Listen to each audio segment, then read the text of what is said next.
What is up, guys? This is Dominic from MP Auto. Today we don't know what the fuck we're doing, but we were just looking at the E36. We know it kind of sits on a slant. Thinking the rear passenger side BC coilover, I think the shock is shot. Because when we jack it up, the driver's side stays tucked up, and that's usually the first wheel that gets off the ground. This one stays sagging and it kind of just dangles. And every time we adjusted the coilover itself, it never changed the ride height on the passenger side. So I'm thinking the shock's a little fucked. Just gonna jack it up, and maybe we'll just weld the shock shut. We're just gonna kind of mess around. It's gonna jump around a little bit in this video probably, just because we're trying to just touch up some weird stuff all over this thing.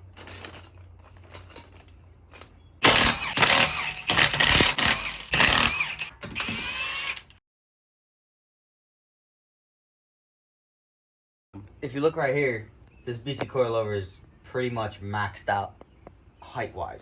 We adjusted this spring, hoping that would fix the issue, but it didn't fix the issue. And we maxed out the coilover itself, so it's fully extended, not really doing anything for us. So I'm thinking dropping it all the way back down to kind of match the other side and what height the other side is, and just shitting a weld on this this rod and just making it a solid mount. And then probably doing the same thing on the other side. But I kind of feel bad on the other side because that shock's still good. So I feel kind of bad, but that's my idea. We're gonna be playing it around, throwing it around a little bit, trying to figure it out. Lower the car down on it, and then probably max out that coilover. Fingers crossed. Let's just see. Do the jack stand, but this flooring kind of falls apart once there's some pressure on it, honestly. So a little sketchy.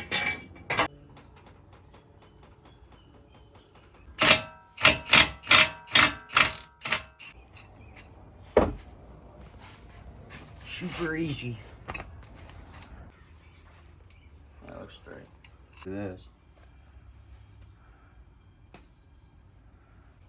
Alright, I think we're just going to take out the other one just to confirm my thoughts.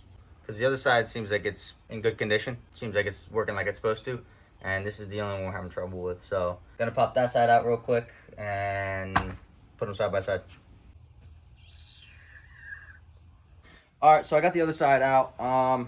Just going to lower this one down because obviously the difference is pretty big. Obviously you can see I pretty much maxed out that passenger side. So I'm just going to level them out, make sure they're at the same height. And then we'll see what's wrong with this one.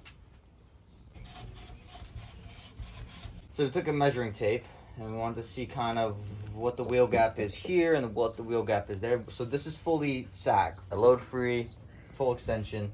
This one's at about 6.5 to 6 3/4.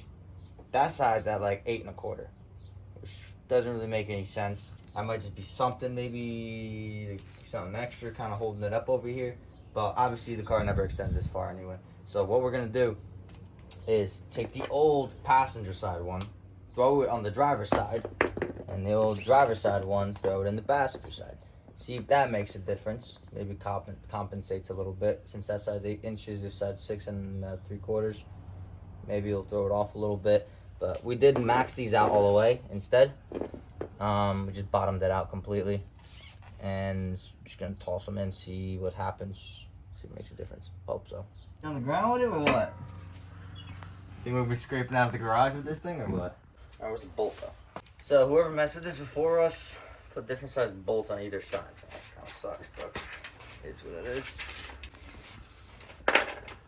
This is 19. So took a lot longer than expected, but both sides shocks are in. Springs are in, everything's in. So we're gonna probably measure the distance in the wheel well right now, because right now this looks like a that looks tucked. This side, hey, this side's pretty tucked too. So we're just gonna drop it down, see how she looks.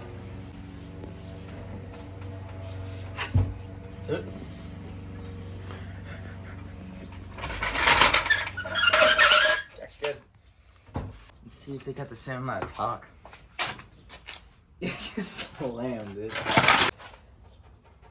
Oh, we good though. We're not hitting nothing. 2 inches exact. But I mean, if I measure this way, the camber should be throwing it off too. Yeah, the camber's. Yeah, the camber's real different. All right, guys. Day 2. It's the next day. Dropped it down, put everything in. Now we're gonna actually bring it outside. Gonna have to move the Miata and the van. Bring it outside and see how she's settled. See if she kind of evened out or not. And go from there. Let's push her, because she doesn't want to start. Not too much. Lopsided. Alright, update on the camber. Right side's still a little fucked. Don't know exactly why. Maybe it's just because it's so far cambered, where it causes it to make it maybe kind of sink and look like that. But it definitely is stiffer, like all the way around. I don't know what the fuck we did. What we did was just swap sides, but it's stiffer than way stiffer than it was before. Before one side was obviously sagging more than the other.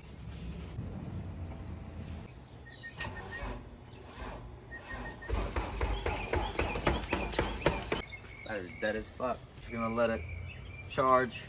Probably give it a little rinse. That'd be a good idea. While we're plugged into the 110 outlet.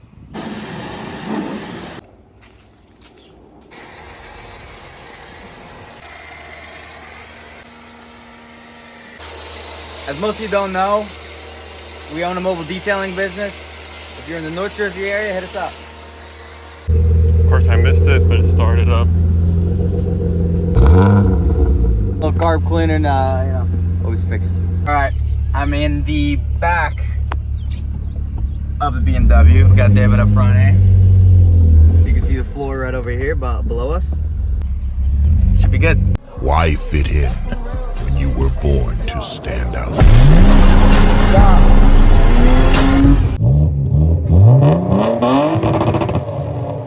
Alright, we cleaned her up, got her looking pretty. Still sagging in the right rear. Can't really figure that out. But we were thinking it might be something to do with the alignment, but we won't know till we put it on the rack. So thank you guys for watching. My name is Dominic. You're watching MVP. Make your dreams possible, boys. Peace out.